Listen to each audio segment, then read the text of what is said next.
Hi, this is Dale O'Shields, pastor of Church of the Redeemer. Thanks for joining me today for devotional time. Glad that you're a part of this. I want to talk to you today about your spiritual and emotional tank. You know, there are a lot of people when they drive their cars, it seems as though they're addicted to empty. They like to sort of drive that car to the point that not only has the needle on the gas gauge hit E, but it's now gone beyond the E.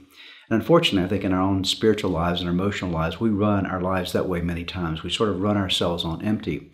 It's a very dangerous way to live your life. Just like in a car, you're going to find yourself beside the road. Eventually, if you run on empty all the time, the same is true when it comes to your spiritual life, your emotional life. That if you try to live on empty, you're not going to survive very well.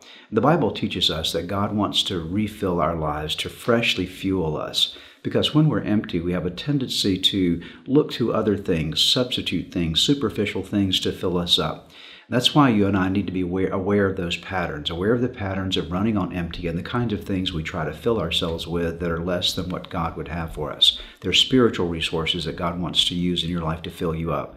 The psalmist David made a reference to this in his own life in Psalm 19, verse 13. I'm reading from the Passion Translation. He says, "Keep cleansing me, God, and keep me from my secret selfish sins. May they never rule over me, for only then will I be free from fault and remain innocent of rebellion."